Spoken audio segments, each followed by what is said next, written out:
And today we'll be interviewing Rich Bieri for the Military Oral Histories Project, which is proudly sponsored by the Lowell Area Historical Museum. I'm Ivan Blau, and my partner filming this oral history is Nick Blau. And we're very honored today to be talking to Rich Bieri. Rich is a Lowell area veteran of the Korean War. And Rich is also a very active partner in the O.E. Bieri and Sons Construction Company, a company which has done almost all of its business in the Lowell area. I believe that's right? Yep. Okay. And that's Rich has always been a very active supporter of the Lowell area community. He and his family have volunteered countless hours in civic projects such as the VFW, the American Legion, United Methodist Church, and Shogo, just to name a few. I know there's a lot others that you fellas have always been into. And every Rich and everyone connected with the O.E. Bieri construction company has always been known for their honesty and their great quality of work. This is why after 60-some years, at least, Yeah, I've been working maybe 60 plus, years, yeah. probably plus, their company is still going strong and being sustained by each new generation of the Bieris. So, Rich, how were you and where did your family begin? Well, I was born in Cascade Township, just out Snow and Cascade Road. That was a farm there? And lived in my grandparents' farm. And, What was their name? John and Effie Clark. John and Effie Clark was your grandmother. That's my mother's folks. Okay. And when I was just a baby, just a few days or a week old or so, we moved into Lowell. Whereabouts in Lowell? We lived in Lowell, right behind the museum, the existing museum now, or where the Bell Telephone building is now, is where our house used to be. Okay. I lived there till I was 7 years old. And then during the Depression, we moved up to farm. And the farm was located, where was that located? It's right on the northwest corner of city limits, actually on the end of Godfrey Street. Okay, where just past your business Yeah, there then, shop, on yeah, Godfrey, farm. where the old farmhouse is. Now, was that house there originally, or did... No, that was there when we moved into that. And you bought it? Yeah. Okay. So, now then you had some brothers and sisters? Yeah, we had 5 boys in the family. And like my dad used to say, each one of them had a sister. Yeah, one sister. Yeah. But I went to 2nd grade in Lowell schools. Then they opened the Fox's Corner School up, and I went through the 8th grade there the rest of the day. Then back to high school in Lowell. Now, tell me a little bit about going to the country school up there. Did you walk clear to Fox's Corners? How far is that? About a mile. About a mile. Okay. And carried your lunch, of course. Mm-hmm. What was a typical school day like there? You remember? No, the younger kids, the older kids always help the younger kids. I mean, the teachers give them stuff to do, and the older kids would oversee the younger kids lots of times. Yeah. Take care of them and help them with their homework and stuff. But, Recesses, everybody played together. oh, yeah, we all played out together, or snowballs or whatever. How many kids about was there every year? Probably 15 to 18 average. I mean, Yeah. Actually, there's only, most of my grade, there's only 2 people. Once in a while there was 3, but most of the time it was 2. Yeah, I remember going to country school too, and that's just about what we had. Sometimes I was the only kid in the class. That was tougher than when you had 2, because you got to do everything. You had to do everything. So you went to that Fox's Corner school. Do you happen to remember any of the teachers that you had stick out in your mind? Yeah. Ann Allhouse was the first one we had, I think. Mm-hmm. She's only there maybe 2 years. Then Janet Creefish was the last 4 or 5 years I had it all. Is that right? She's there Janet Cleefish. She lives here in Lowell. Yeah. Yeah. Yeah, she is my teacher for the last 4 years anyway. With that, they lived there on On Hudson Street, yeah. and I think they had a daughter named Planet Janet also. That Yeah. went to school. They had 2 daughters. Yeah, I remember Janet going to high school when I went to high school. So she became a teacher too. That's what was throwing me for a loop there for just a minute.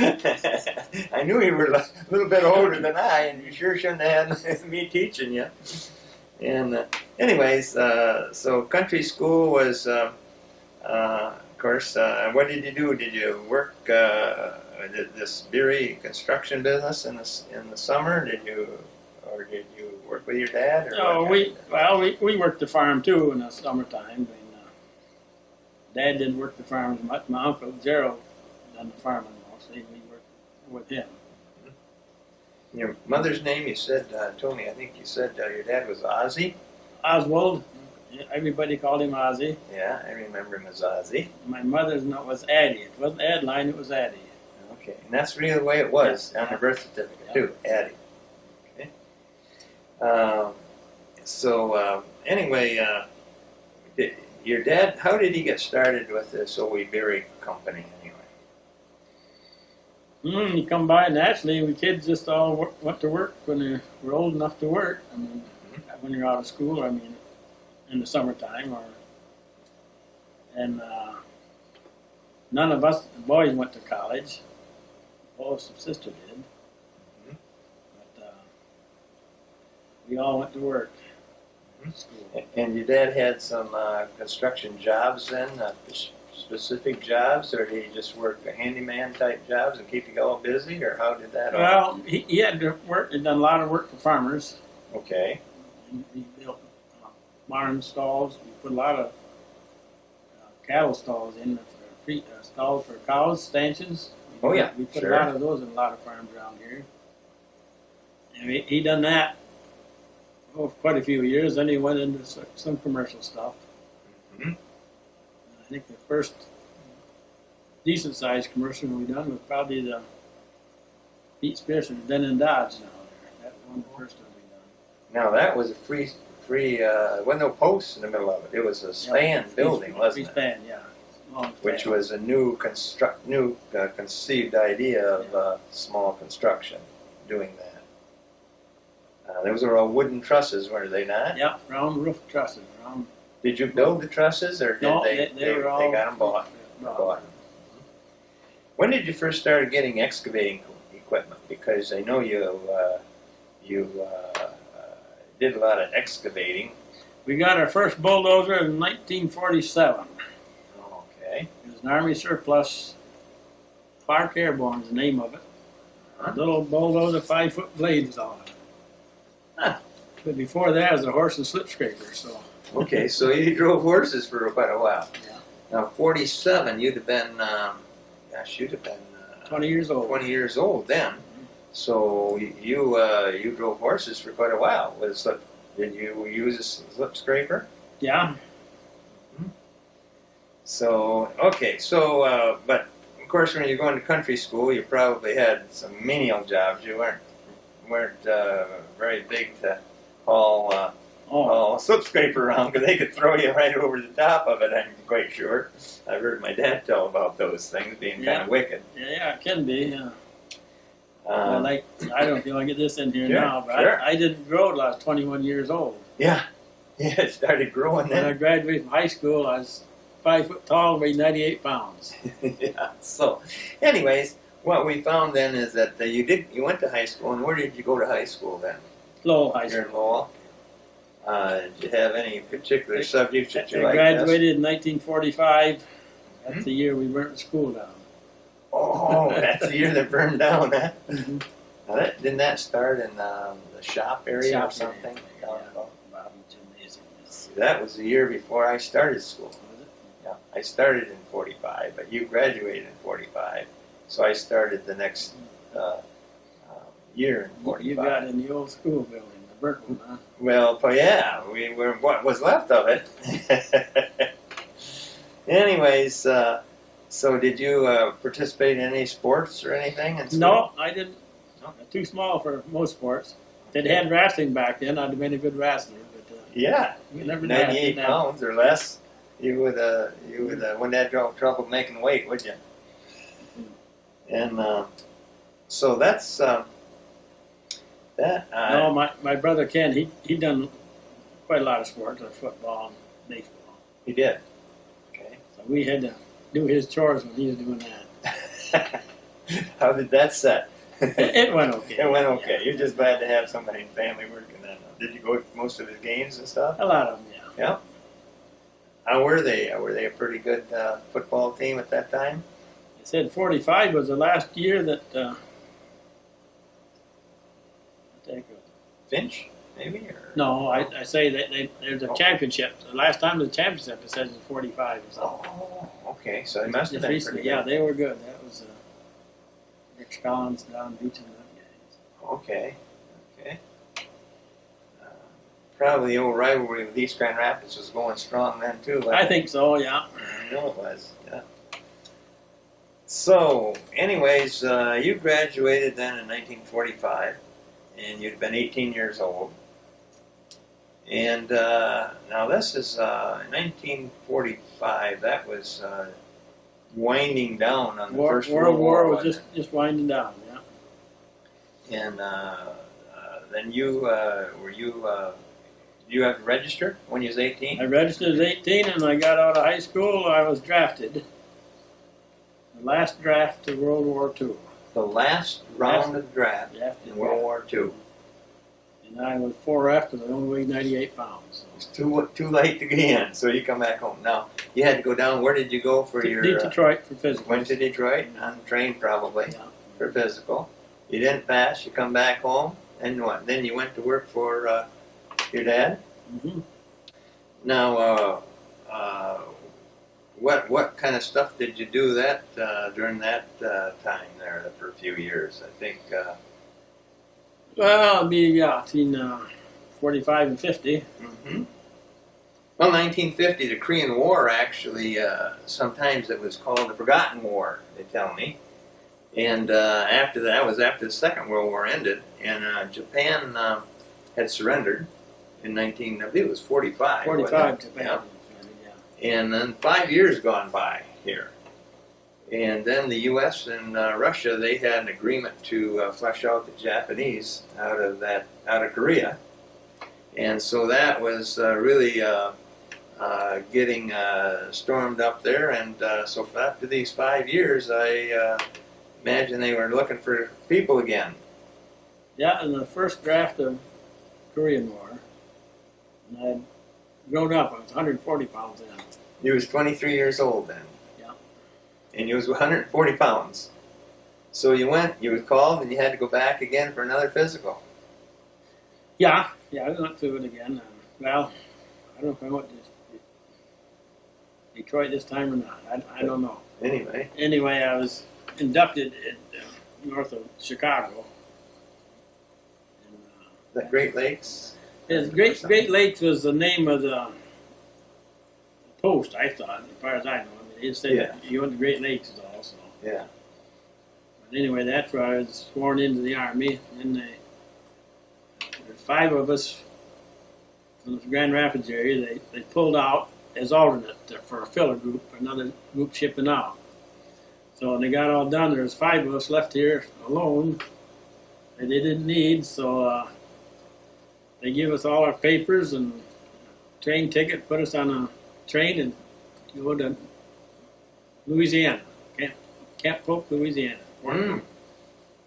That's where I took my basic training, and then it was I was a filler in the Oklahoma National Guard, and that was the 45th Infantry Division. It was the Oklahoma National Guard. Oh, okay. So that you automatically were in that at that point. Yeah. The only actually, you were in a National Guard. Is really what it ended up being, or you were the filler. No, they were activated. Yeah, it wasn't. Well, it was still National Guard. They were activated, but you filled in their ranks as a U.S. soldier, regular Army soldier. Okay, that's now. Tell me a little bit about basic training. get your hair cut off first, or what? I Or always you had get my that hair. before? I had it shut all the while. It was all cut that I way had it anyway. Brush cut. Okay. Yeah, and I didn't mind basic. I mean, they put us through in a hurry because they needed people over there quite quick. So they were pushing us. Like I say, I went in October, had my basic training 10 or 12 weeks, I forget which, and they let us come home for 4 days past, and they shipped us overseas. We went back and shipped out. Now, what was a day of basic training really like? What did you do to train? Well, one day you'd be training with a M1 rifle, maybe, or 1 or 2 days. Then you another a carbine rifle or a 45 sidearm. I mean, you had to qualify in all of them. I see. But the day that we qualified for the 45 pistol, I was on KP, so I never did get to fire it. Oh, you didn't. Never got to fire your pistol. Now, were you issued all of that equipment? 45 pistol and a No, rifle and so on? different people have different things. I mean, Okay. a mortarman is gunner has a 45 pistol because he carries the mortar itself, Okay. weapon. So he just carries a pistol. Squad leader carries an M1, and the ammo bearer carries a carbine, a smaller rifle. Evidently, it sounds like you were put at that time basic into a mortar squadron. I became a mortarman, yeah, right away. As a squadron of how As a many squad, guys? well, it was a platoon. Mhm. There was three mortar squads in the platoons, actually. You had the mortars and the recoilless rifles, and I don't know, 50 caliber machine gun was in there too, heavier weapons. But, Okay. I became a mortarman because to set up a mortar is just like setting up a double levels mortar site. And I was used to setting up a transit all the while in the work, so I could set them up 3 times faster than anybody else. So that's where you become a gunner, Okay. mortar gunner.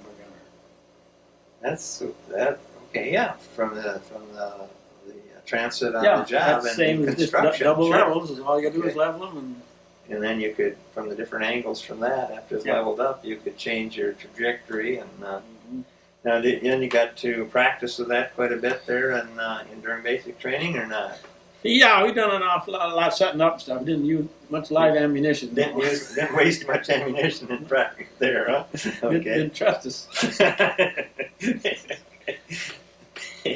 Probably some greenhorns, that's for sure. Well, anyway, after your basic training, then there was quite a bit, however, of conditioning. So. Oh yeah. Physical training, PT every day, and Mhm. 8-10 mile hikes. Yeah. Okay.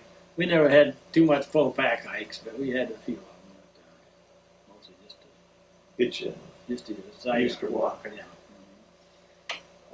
Okay, then you got after 10 days they give you a leave. You said you mentioned a little bit After ago. 10 weeks of basic, yeah, I got to leave to come home. Well, tell us about that. I understand that was a little exciting. Yeah, they give us 4 days. That don't give you much time to come from. Well, we had to fly out of. God, maybe we went to New Orleans. I don't remember where it was. It might have been another town. But, we flew home, and we all took our day of grace. In the military, you get a day of grace before your AWOL. I mean, you be after 1 day. So we all took our day of grace and flew back down there. Well, we run into an ice storm. Everything was grounded. Even the trains weren't running. Right, that had been in January or somewhere. Yeah, Yeah. First of the year, yeah. Yeah. Just before we shipped out. Because you went in November of 1950. And 10 weeks of basic training. So you was in the But nasty about like it's going to be today, so it's supposed to be. anyway, we ended up 5, 6 of us was all in the same boat. Couldn't get back there, and we ended up the last 50 miles in the taxi cab to get there because the train weren't running, and no buses. And this taxi cab down there, he put chains on it. There's about a 3/4 of an inch of ice all over everything. And we pushed that taxi cab out of the ditch a dozen times before we got back to our post even there with the chains on the back of it. We got back to our camp and they were out just called it off. They'd been out doing post order drill on that ice and guys were falling down and breaking their heads, so they called it off. But I never got any. It's on my record that I was one day AWOL, but we never got any penalty for it. Well, there's no way you could get back any quicker. So. Well, So if you didn't take your grace period, you probably would have made it. Huh? No, we wouldn't have made it then because it was still was we'd been running that storm. Now, at this point, so you were 23 years old. 23 Yeah. years old. Where had you met Phyllis at that point? I had known her, yes, through youth fellowship in church. Oh yeah, at the Lowell Methodist Church. Mhm. But you weren't married then yet. No. So then you come back and you were shipped out. Where did you go? We shipped out of New Orleans, Louisiana. Went through the Panama Canal and back up to San Francisco. Put on another 5,000 troops. Then went across, but they wouldn't let us off the ship in San Francisco because they probably figured they wouldn't get us back. What So that ship that you That's the ship there. That's your ship here. Mm-hmm. That's the one that you, the General William Waggle. Waggle. We had some people in Lowell named Waggle, Yeah. didn't we? Yeah. Chris Waggle, I believe he was an old Schweitzer or German. I don't know where to tell the truth, but I know this- the boys. This is a ship anyway that now that went through the Panama Canal. You went all the way through on that same ship. Mhm. Okay. 29 days. What was it like going through the Panama Canal? Was that exciting for you? I was interested, yes. I liked that. That was the only good part of the trip, you might say, I guess. Yeah. But 50 years later, I always wanted to go through it again, so we finally did. Just before they give it away in 1999, we went through the Panama Canal again. Phyllis and I did. That was neat. That was neat to be able to do that. Yeah. Now, on your The only thing they changed in the Panama Canal, when I went through the first time, you had American donkey engines pulling the ships through, and now they're Japanese engines. oh, is that right? Okay. Now, before long, they'll probably be Chinese. Yeah. They're running it now. They are, aren't they? Kind of, yeah.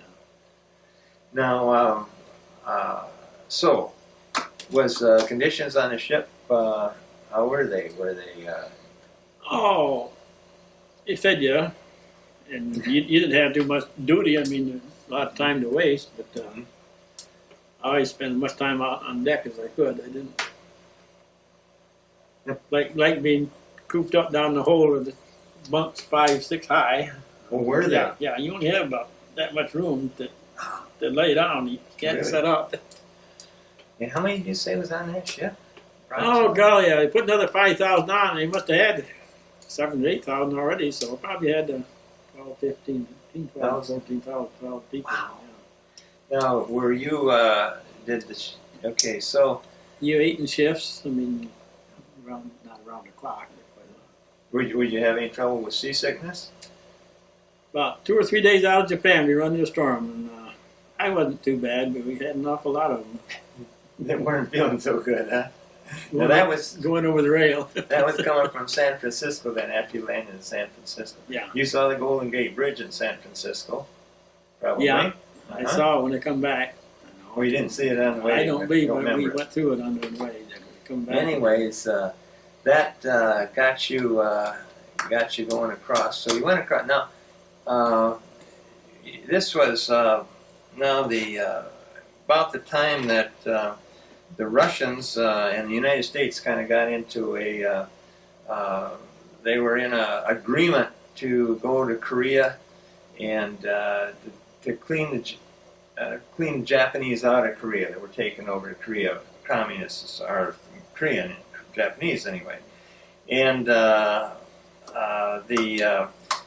Russians were supposed to come in from the north, and the United States troops are supposed to come in from the south, right? So and they were supposed to meet somewhere near the 38th parallel. So you came into Japan about this time, and where in Japan did you? We landed in the North Island of Japan, Hokkaido, the more northernmost island, Mm-hmm. and that's about the parallel right across here. I mean, about close to the 38th parallel. Anyway, it's same as we have right here, weather-wise. I mean, we had about 100 inches of snow, and Yeah. It got down to zero a few times. I mean, Now that's Japan, of course, is between California or United States and Korea. So you stopped on the far side. Now, did you have any maneuvering to do? Did the ship do any maneuvering before it got there? Beware, was Koreans or anybody trying to do anything? At that time, I don't think there was any. Koreans didn't have anything. They weren't bothering. The Chinese were there, but they weren't bothering any shipping. And so you didn't have to worry about submarines or anything like that over in there. Any airplanes or any bombing, or didn't the Koreans use any? They didn't use any much of any. By then, they didn't have anything left. They didn't have nothing left. No. So that wasn't a big problem. The only thing I remember mostly about that ship was scrambled eggs. Scrambled They eggs. were making great big pans about that thick. Oh. Greener than grass. Oh, really? It's green. Were they that old? No, evidently they're so thick now. The steam makes them turn green or something. I don't know. Yeah, I They taste okay, but they don't look good. Eat them in the dark, huh? Yeah. So, anyways, now this is about 1951, and that's that you were there, and I think the Cold War was heating up a little bit now already. Mm-hmm. Between Russia and the United States. Actually, it's in full force. And then, as you were there in Japan, and we'll talk about that a little bit, what some of the things that happened there, but evidently the Russians and the Chinese kind of got together, or worked together over there, and they all were almost overwhelmed the troops that were over there, pushing them out of that side of Korea, what I've been told. And so you guys were there in Japan, and you were kind of you would be a backup for the troops that were already fighting in Korea. Yeah, we were a backup, more or less. Eventually, we were going to replace somebody. You're going to replace people. But they took the rest of our training in Japan, and advanced basic training, they call it. Now, that's only about 5 years from the time that you're here in Japan, and you lived in barracks, right? Or something like that. While I was in Japan, we lived in tents. You did? It's 5 tents. Had a wood platform with tents outside. Oh, yeah. And they did build a whole new camp for us, Quonset camp, for us to move into about Thanksgiving time, about 51 would have been. Uh-huh. And we moved into about 2 weeks, 10 days or 2 weeks. Then they replaced us with somebody else and moved us to Korea. And we lost our good quarters. Our good digs, yeah. All right. Now, when you were in Japan, you stayed there before you got shipped out there. About how long? We were in Japan for 8 months. About 8 months. Yeah. So now, did you get to see much of Japan? Did you get any leaves that you could? I just that island of Hokkaido is all. I never got off the island though. Mm-hmm. We did go to there's a English-speaking college there. There's an English professor there. We went and visited him once or twice. And some of the guys, and I did. Now, did you have any contact with many of the Japanese people? Yeah, you could go into town and see them, but small towns. I mean. Yeah. How do you? Yeah, they treated us royally as far as I'm concerned. I mean, they did. Yeah. See, it's only 5. What I'm getting at is Yeah, it's only about 5 years from the time that they surrendered. you know? That's what somebody said. General MacArthur done a real good job when he went in there, and I don't know what he done, but he done it right anyway. Uh-huh. And, you know, it amazes me here, a country attacked us, you know, and like they did, and we overpowered them, come back, and they surrendered to us, and we don't take the country away from them. We rehabilitate them, you know, and they've been a pretty good ally for us since that time. Anyway, but the people there then didn't seem to have any resentment toward American forces. And No. yeah. I had seen a couple of your books there, and I think there's a couple of kids in there. Did you guys? Yeah, we Adopt some? more or less not actually adopted, but Yeah. we took them over, and took care of them for well, till we moved out of Japan. We had this one guy here in our company for quite a while. When he moved out, why? He was a orphan kid. Yeah. Oh yeah. Quite a few of them. Uh-huh. Boy, some of the guys are smart. They knew what's going on. Yeah. Not street smart, but they were smart. I mean, they were real good. Okay, now, all right. So after about 8 months, you done some training there. That's where you got to use some live ammunition then Yeah, you got Training? training up there. Yeah. on that island of Hokkaido. Must have blew that apart pretty good just in training. No, not too much. No? No. No. There's a lot of wasteland up there. Yeah. Oh, is there? In the mountains, yeah. Now that was very mountainous. That island. Was that a hard soil mountain? Was it shale or what was that? Like Well, it's either rice paddies or rocks. one or the other, huh? Either up or down, yeah. There wasn't that much rice paddy up there in that North Island. Anyway. You see people out there working these rice paddies? Not too much rice No? paddies, but what we used to see, of course, we was traveling, training up in the mountains, up in the hills, away from the people, and we'd run across these big domes, probably 20 foot high and 30 foot in diameter, just a dome, like a regular dome that we have around here. What, you mean like a metal dome or Well, no, it's wood. Wood dome? Yeah, but it's mud, mud? blasted over mud. Oh, okay. What they do is they go up the mountains where all the wood is, because down there where they live, they got it all gone, so Burned they have to up. go up a long way to get it. And they pile it up in these big piles of wood, Uh-huh. like poplar wood, actually, that's what it looks like. Okay. And then they cover it with mud and seal it, and they touch it to fire, making charcoal. Oh, And okay. they burn the moisture off of it, and told me they control it pretty darn good. Because when you get done on charcoal, and you can carry a lot more charcoal fuel down the mountain, you can all that moisture. Oh, So okay, all that wood, yeah. they make charcoal up there and bring it down for heat. Okay. And that I was really interested in that. Yeah. Really, That was pretty ingenious. yeah, where they Just did that. individual little, like we would be little farmers, they would be Yeah. little people, or just Yeah, families or something that would do yeah. that. Mhm. So, so you didn't make any relationships there then with any No. of the people, but other than just visiting them.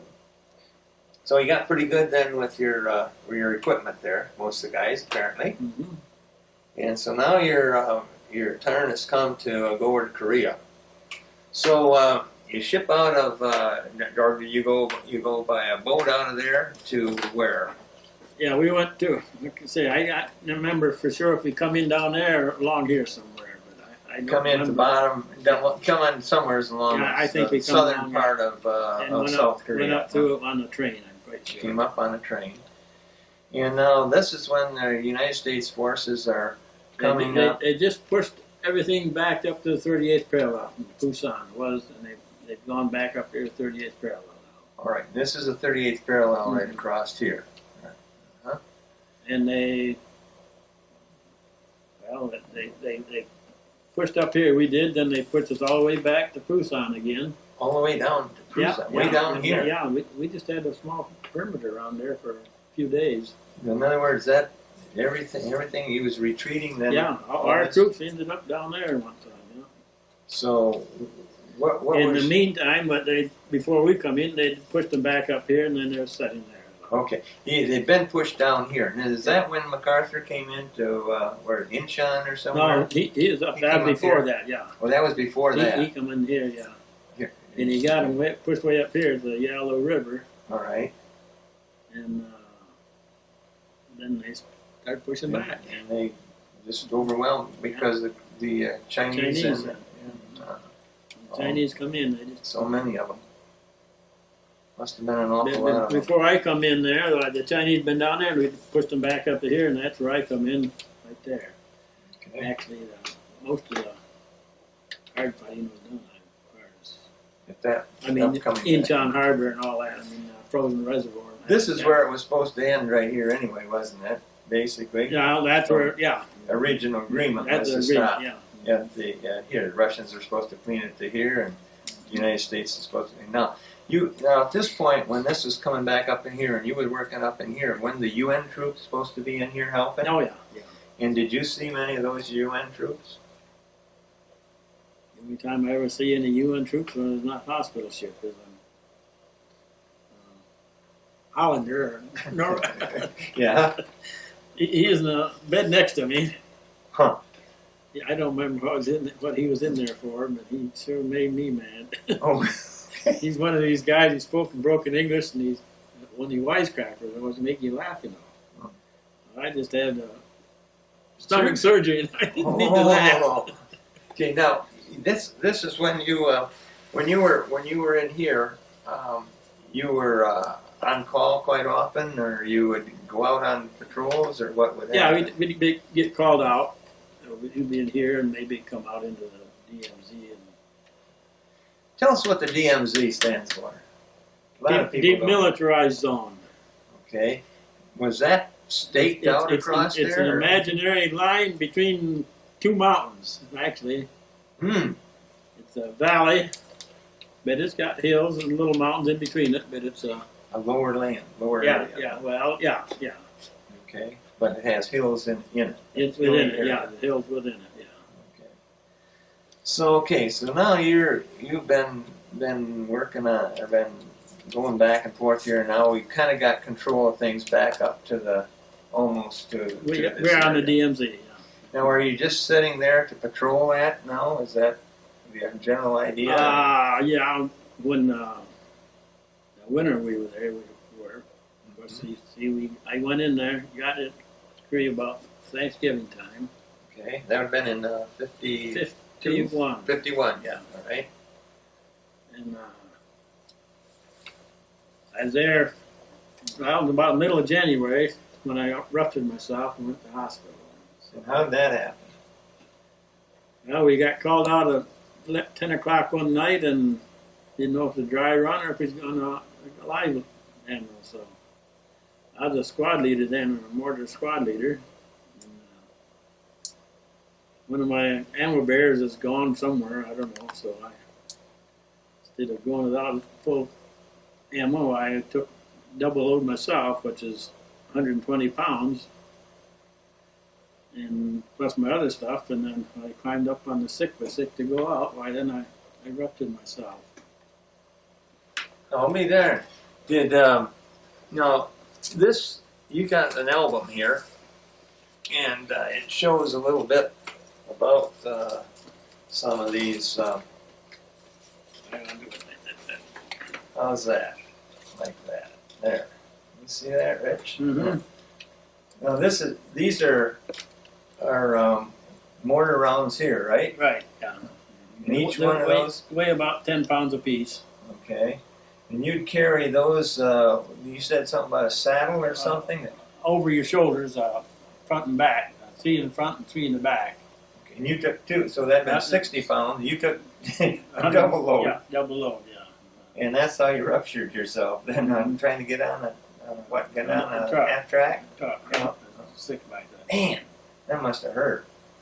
It didn't bother me too much.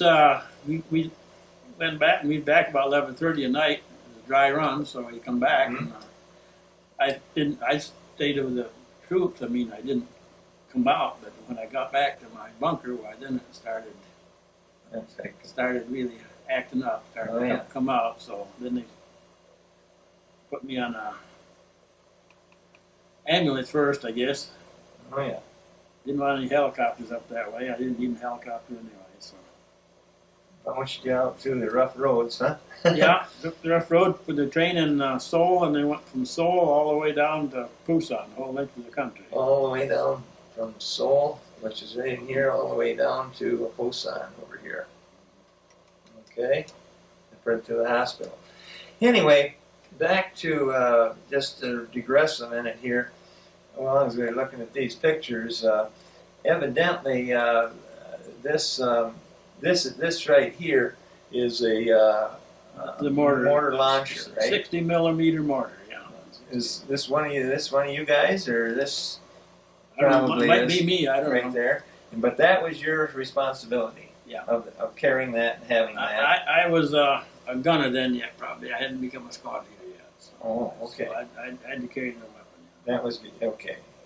So that was in like April, May, in there somewhere probably, or maybe before. Well, no, no, before no. that. This before was that. yeah. Yeah, This is in the wintertime here. This In was the winter. Yeah. Okay.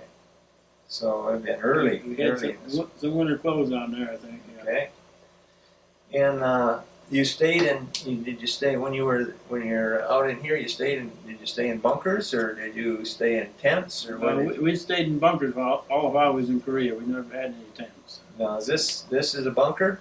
That's the bunker, right? The hole in the ground with a roof on it. Okay, so you dig it. Now, what's this ground? What is this? Is it It varies, but a lot of it is rocky, shale rock. shale?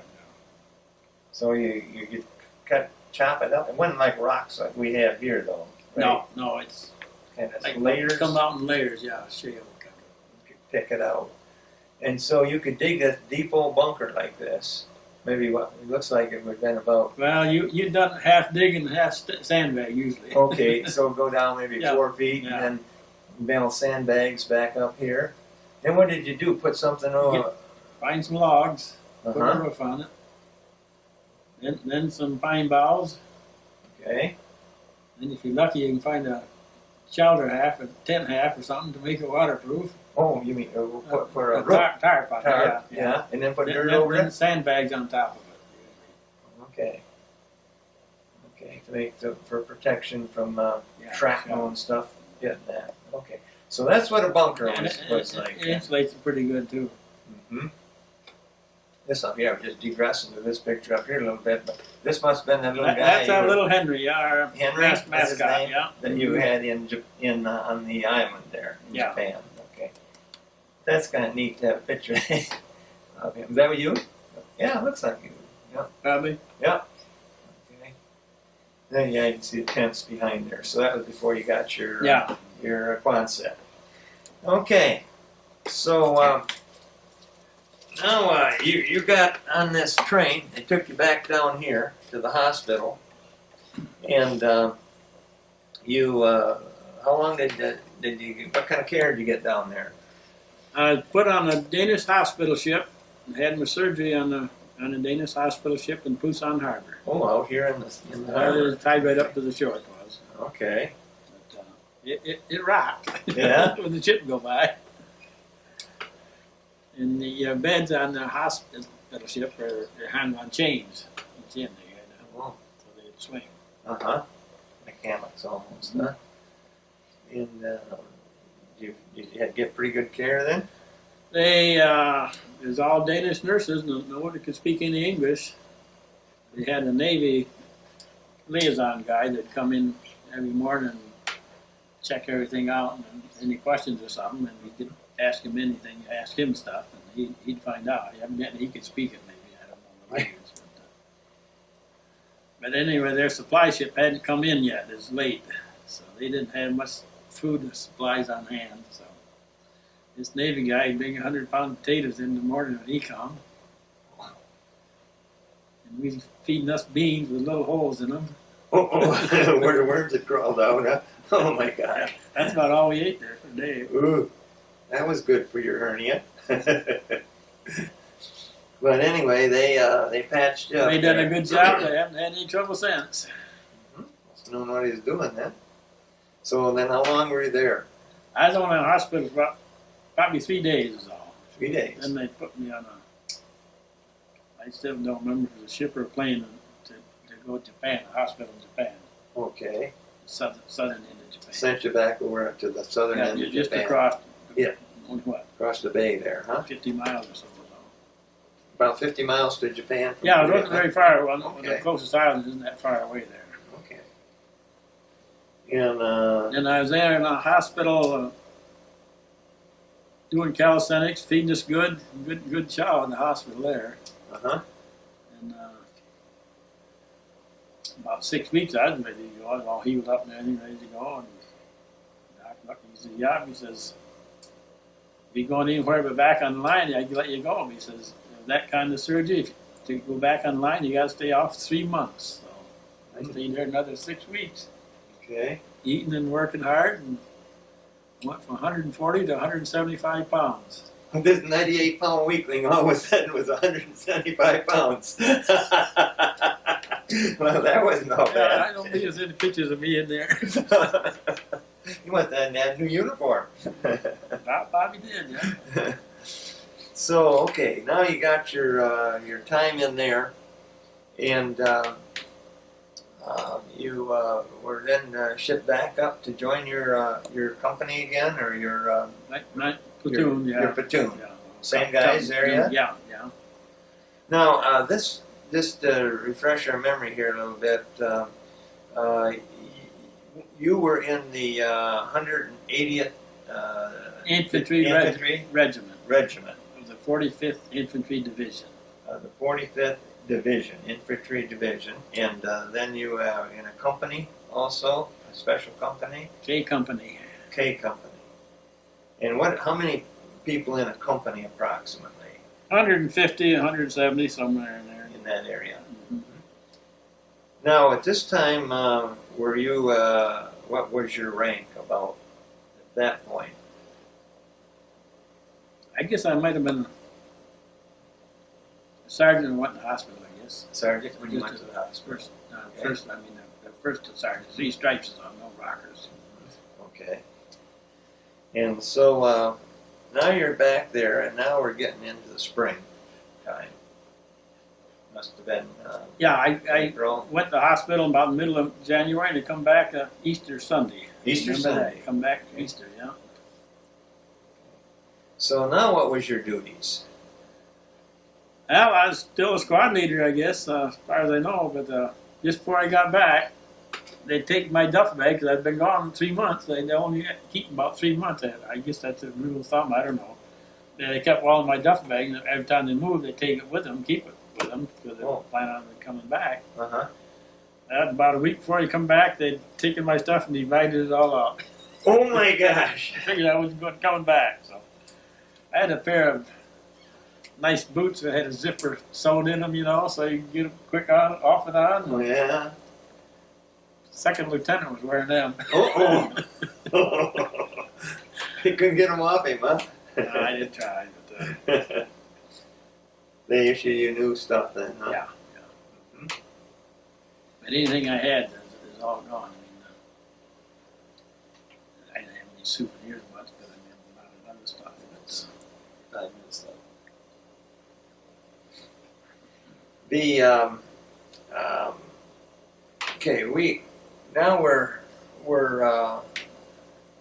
Okay, we're back up here to the DMZ, Mm-hmm. and you got back with your old company.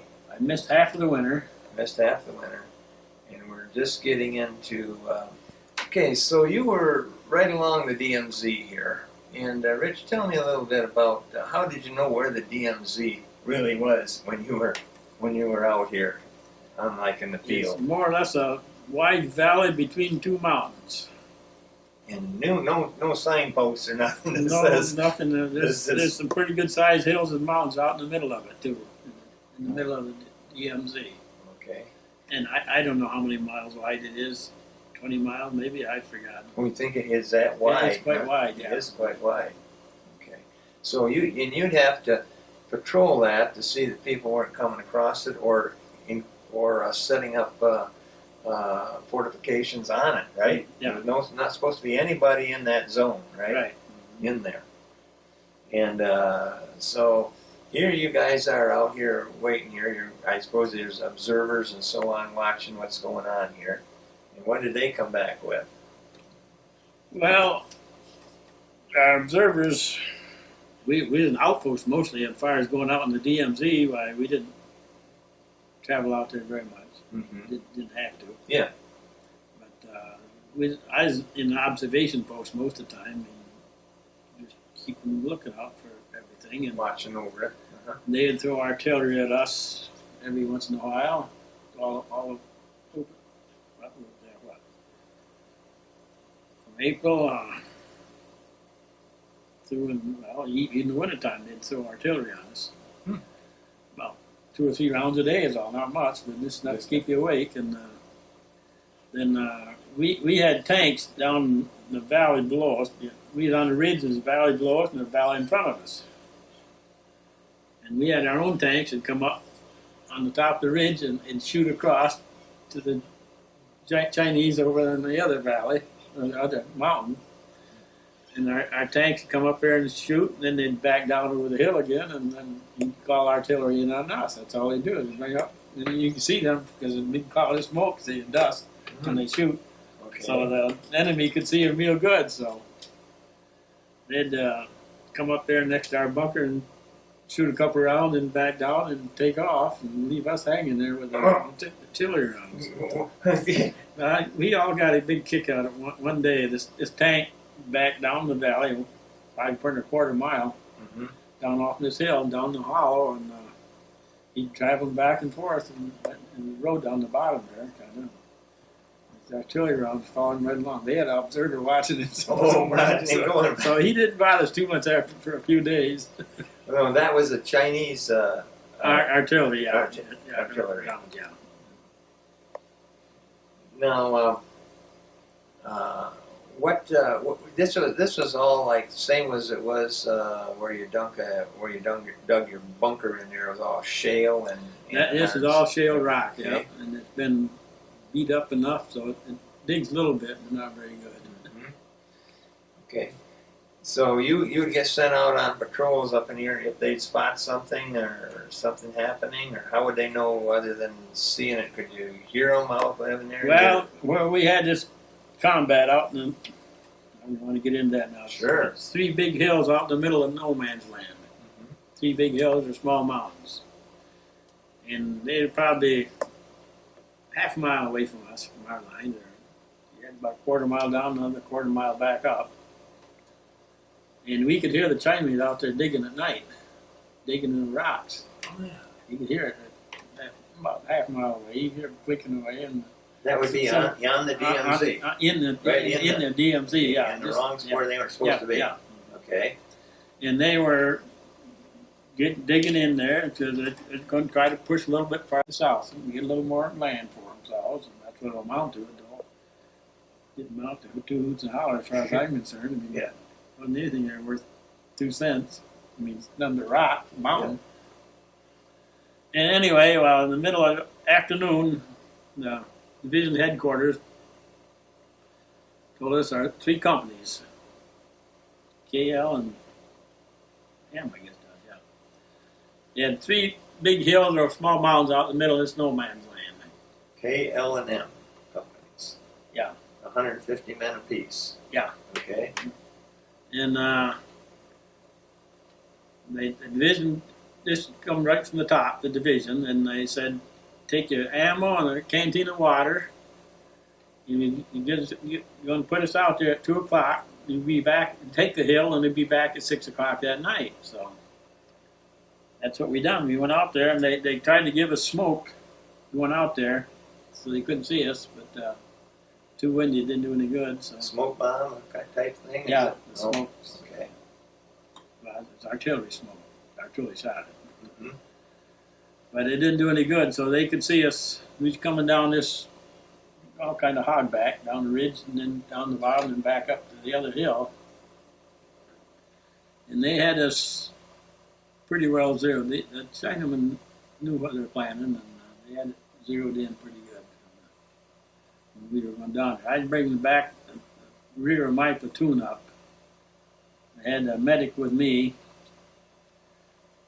But the division says anybody gets hurt on the way out there, it says the medic, we're not supposed to stop and help him. He says just keep going, get out on the hill, so he'd be out there when you need him out there.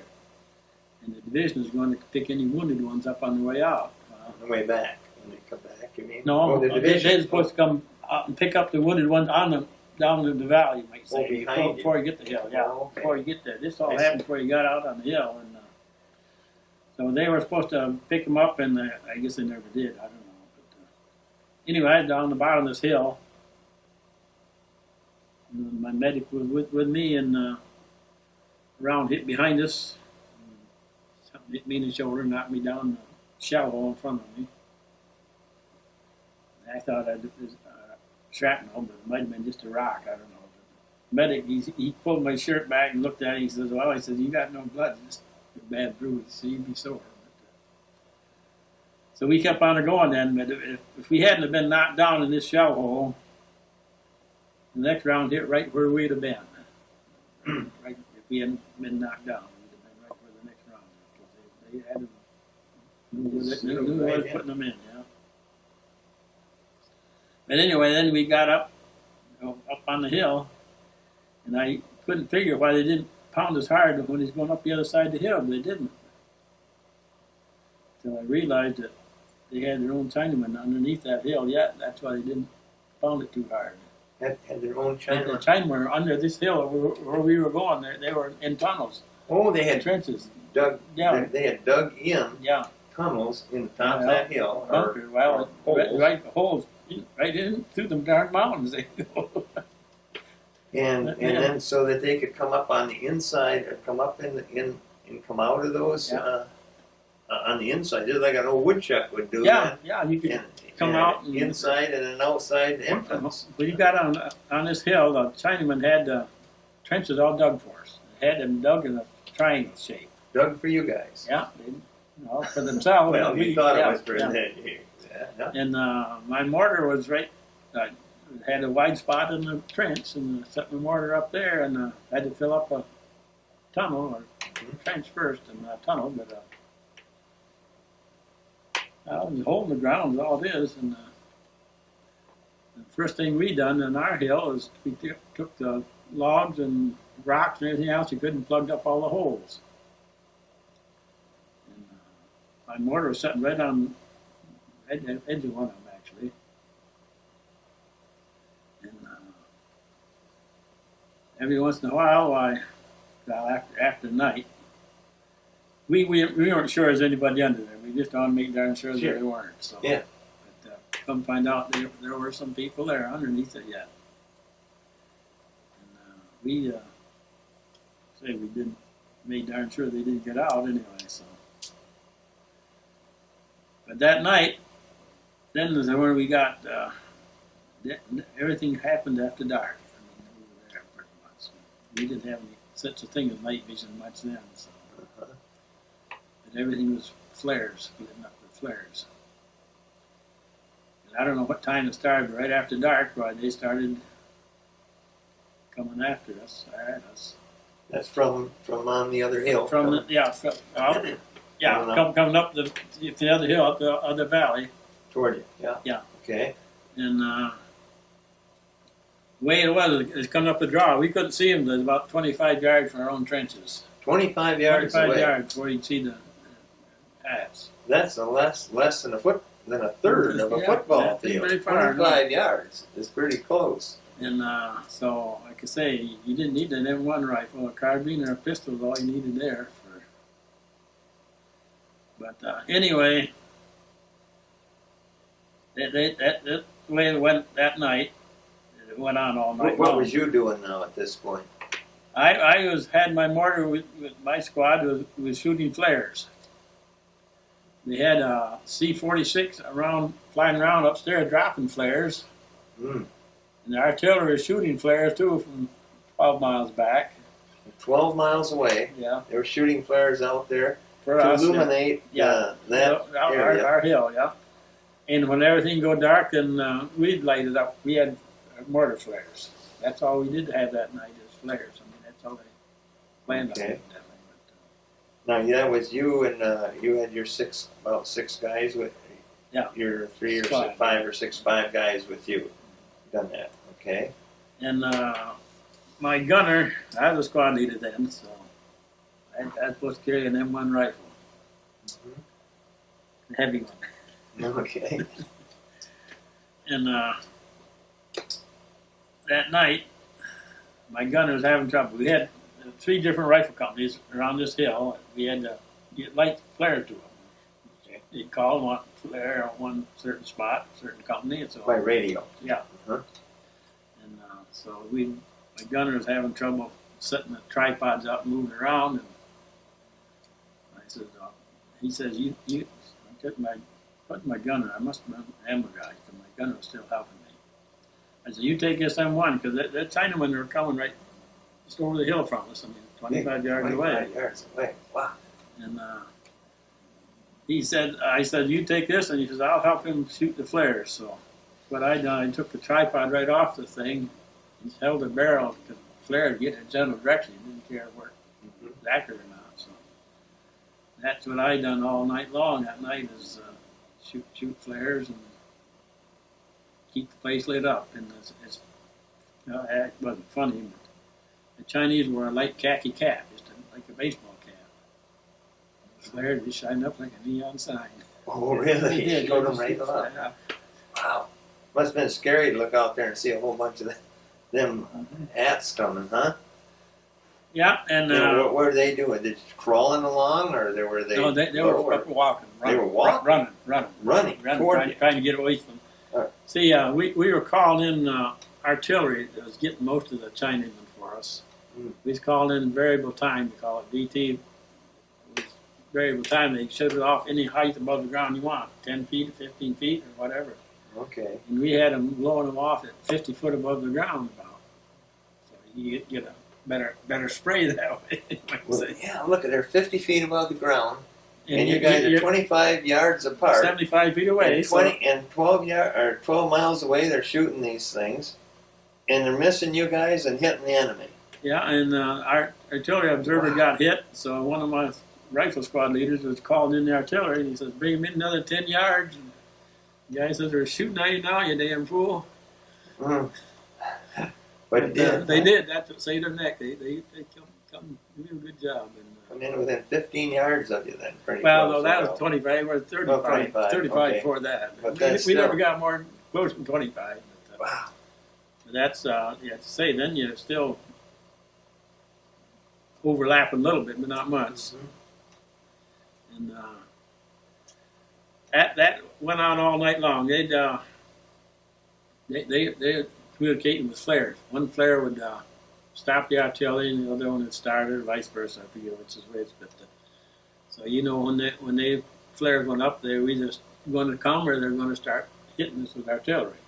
Oh, they communicated with flares. Yeah, they communicated. Well, so then finally you figured that out. Yeah, what they were doing. they're going that way. Yeah.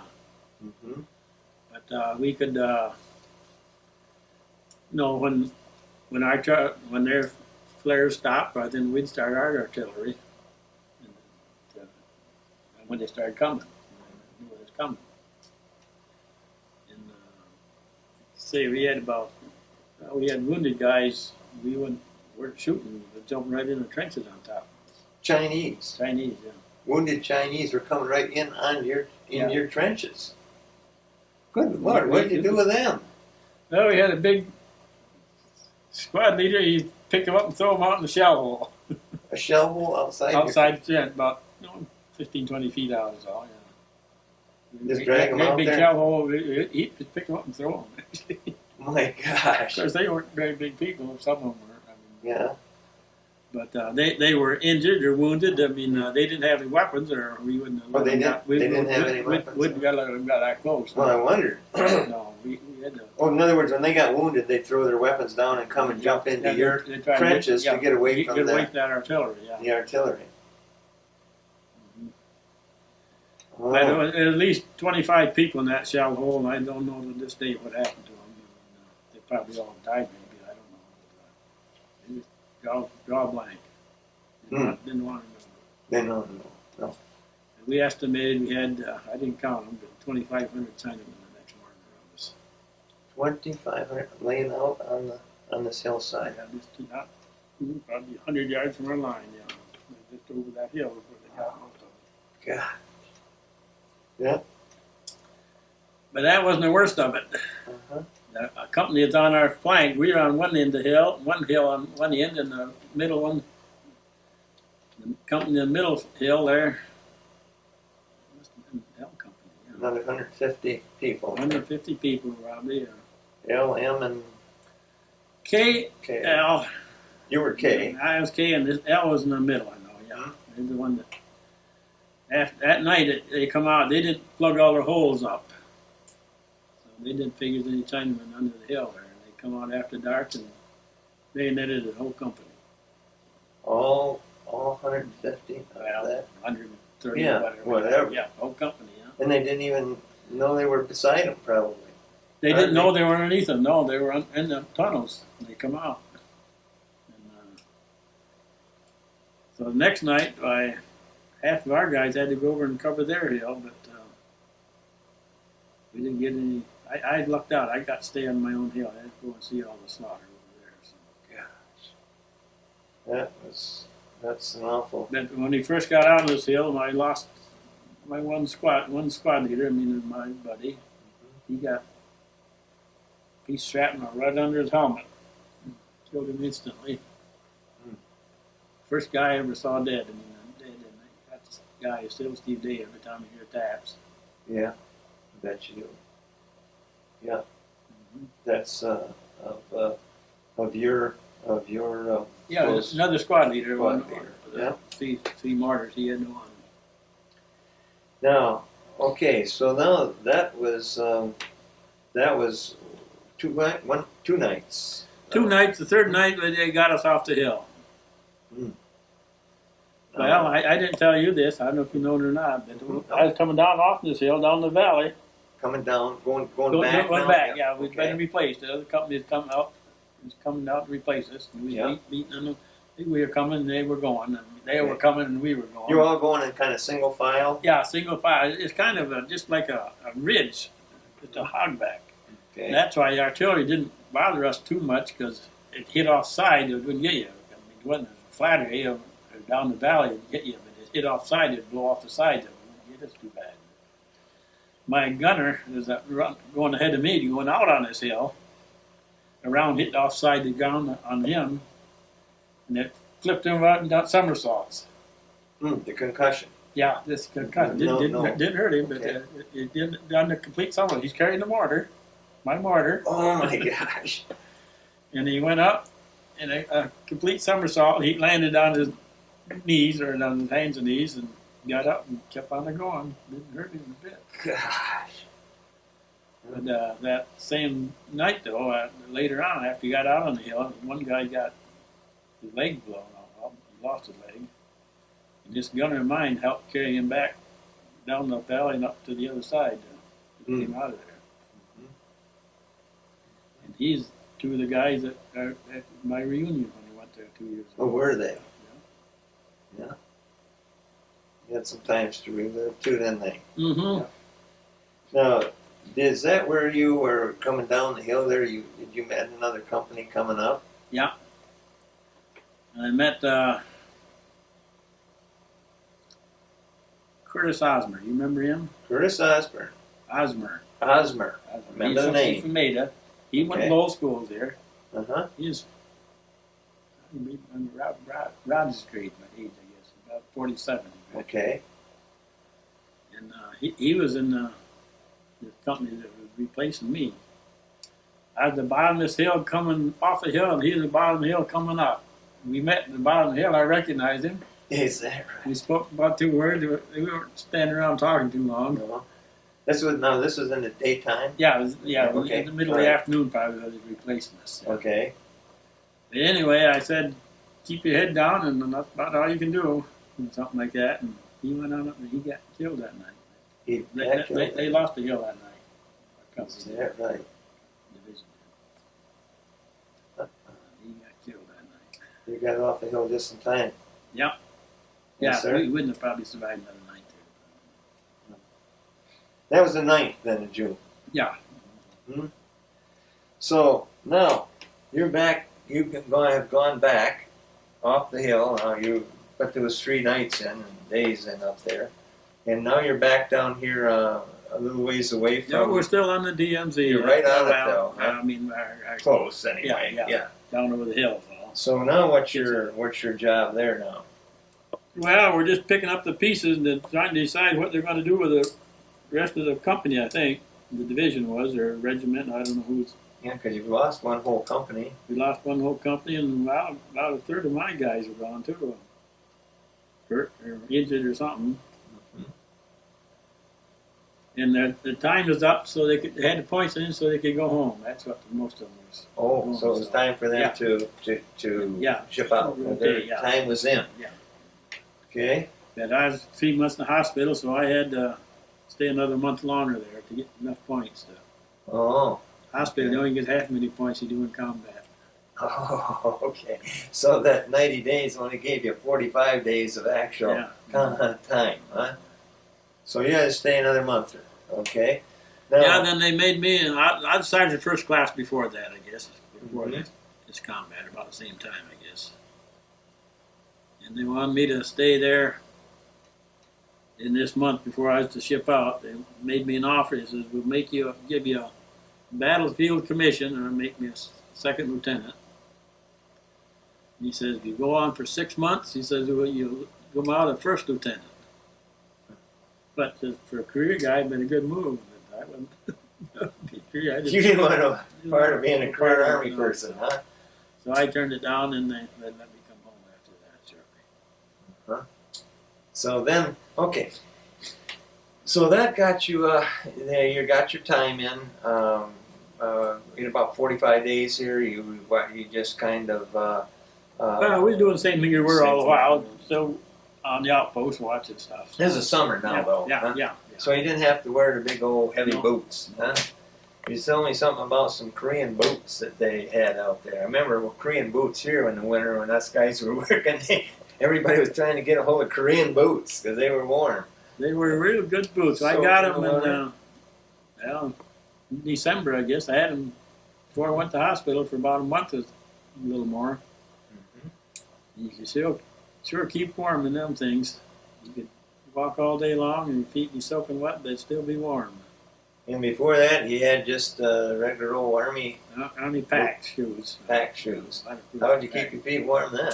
Wore 3 pair of socks, heavy wool socks, and carry an extra 3 pair in your chest to dry out, so you can change them every once in a while. Well, that's the way you kept them dry. Okay. Otherwise, you get cold in there, they don't insulate at all. They get wet. No, It's no. just like ice, lots of ice, isn't it? You have a lot of guys freeze their feet No, because we got our Korean boots early enough. early enough, so it didn't bother too much. Oh, we got cold, but we didn't get sub-zero stuff. Okay, when you got your orders, you remember getting your order to leave, pack up, and head for the port or wherever you were supposed to? Head for home, you mean? Yeah. I don't particularly remember what route I went. I went by truck first, I know, but where I shipped out, I don't remember what part we shipped out of. Uh-huh. Coming out of Japan. But anyway, you were told a bunch of you, a whole group, Yeah. moved out at one time. Yeah. You got I a think the whole division probably went out. I'm not sure. you got a ship then, and Yeah, we got right on a ship in Korea somewhere and went right straight. We didn't go to Japan. We went straight home. It took us maybe 2 weeks probably. for the last Well, you went right straight home. You didn't have to stop we in didn't Japan. go in You went Japan. right around it, and Mhm. where did you come into? San Francisco. Come under the Golden Gate Bridge. Okay, that was probably a pretty good sight, wasn't Mm-hmm. it?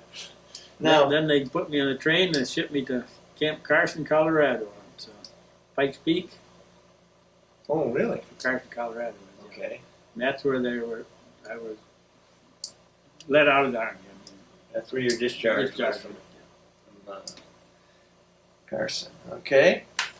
Now, at that time, you were then first class sergeant. Sergeant first class. That's was your highest rank, Yeah. right? And you were awarded some ribbons and some Medals. here. First one, I guess here you got right here. Tell me what these medals are here, Rich. This is the Bronze Star. I got the Bronze Star with a V on it for valor, supposedly. That's what this one is here. That was for when you was with your squadron. That's when I brought my platoon off this hill. Because you was able to bring them off. Yeah. Okay. Took them into battle and kept them moving there. I think one time you moved them. Well, when I went out on that hill, I was 8th in command in the platoon. I mean, I was the squad leaders, and I was one of the later squad leaders, so it was 8 other guys ahead of me to be platoon leader. Okay. When they come back, I was the top man. The rest of them were all gone. Some went off the rocker, some got hit. Okay. But so anyway, I was a platoon leader when they come off there. that's why when you so you were the top person that brought them off. Okay. That's pretty neat medal. Rich, and we're very proud of your service for that. What was this one up here? That's what they call a CIB Combat Infantry Badge. You get that. You don't get that unless you're actually in combat. And that's what I got it that night. I was awarded that for that night. Neat. And then you had over here. You have another one. This is Purple Heart. Mm-hmm. Right. Yep. And you'd gotten hit a couple times. You had got. I got hit in the shoulder and didn't draw any blood, but you have to draw blood to get a Purple Heart. I got some shrapnel in the back of my hand here. That's what I think. The medic said you drew blood. They didn't need a Band-Aid, but that's why I got it. You had some worse things happen to you. Oh yeah. That certainly got you the Purple Heart. Also, even the hernia was bad enough. Yeah. Bad enough, and that came in combat too. So anyway, those are pretty neat medals. I know you got some bars here, and they donate or designate. Asian, Pacific, and Korean. One of them's Korean, but I don't remember anymore which one is which. Yep. And this one down here is the Valor and the Purple Heart. That's the Brown Star ribbon. Yeah. And this is the Purple Heart ribbon. Okay. That's got the V on it. Yeah. If you can take a shot of his Rich's uniform there, he'll point out the badges there and tell you what those badges start up here on the left-hand side here. Over here, well, this is the division patch. Okay. The 45th Infantry Division is They call it Thunderbird. Thunderbird is a name. Yeah, it's Thunderbird Division. That's a patch, a Thunderbird. Okay. And these up here are the regimental designations. It's 180th Infantry Regiment that I was in. And this, of course, the U.S. and the infantry, Mm-hmm. and the CIB, and all the other ribbons. Okay. And then your stripes Oh, there. the stripes is Sergeant First Class, yeah. Okay. And we didn't get any rank until the National Guard went home. Then we got rank, but the National Guard got all the rank while they were there yet. And see, we had the National Guard always in Japan. And when they got their time in, they sent them home. They sent the rest of us to Korea. So National Guard. I didn't go in Korea with the National Guard. Okay, you were just on the Army Division. then. Okay, because before you were a filler. Yeah. For the National Guard, so out there. So we were all fillers. Yeah, I guess so. Well, those are a pretty nice recognition there, Rich. Now, when you came, well, one other thing I was going to ask you about, did you get mail while you were in Japan and when you were in Korea, when you were on the battlefront there? Oh, we weren't too far from our regimental headquarters when we were on the line. I mean, maybe 15, 20 miles probably is all. So our mail got pretty close to us. Yeah, we got pretty good. So I imagine at this time you were still hearing from Phyllis. No, I wasn't No? calling from Phyllis then. You weren't? I Oh. wasn't going with her then. Oh, you weren't yet? Oh, I was I was wondering. going with Danny Wingard, Joan Wingard. Oh, was that right? That's who you got your mail from then. Okay. Oh, and whether I'd get Yeah. 2 or 3 letters from her every week too. So. Sure. But you Oh, did get mail from your folks and so on, and you kept in touch with wee Bieris, I imagine, what was going on at home, what they See, were his brother building. Raj was in the same time though. He went in about 2 months after I did. So Oh, did we he? were both gone about the same time. When he come back about the same time you did. Now he was in the same area, or No, he's in the Army, but he was a paratrooper. well, they didn't drop many paratroops in there. He did never they? got out of this country. He never got out of the country. He used to get letters from him. He said, "Boy," he said, "I wish we could do something. We get tired of sitting around here." I said, "You don't know how lucky you are." They better stay there. Yeah. He was a little stronger in language than that. Make sure that he did, huh? Okay. Well, during this time, then you come back. You must have come back through. Where they give you a ticket from Carson, then right to Grand Rapids. or- Railroad tickets, yeah. Railroad. Train. Great ticket. Folks met you there, and I suppose you got caught up in what Mom and Dad and the boys have been doing. Mm-hmm. And evidently they had been building a bunch of different places. Some Yep. of those were what? Well, while I was in Korea, they built a 4-H building around the Foreman building. That was Ernie Foreman's building. That was again a round roof, freeze, no posts in the middle or anything. Yeah. And something that when did they do? Well, they did Keel's greenhouse probably before you left, maybe, or was that afterward? Was in there somewhere anyway. I know. I think it was probably right afterwards. Mm-hmm. I'm quite sure. But, I know when I left to go to service, they were building 2 of these round roof buildings in Saranac for the sprayer. Then you went right to work in the business, right? Yeah. And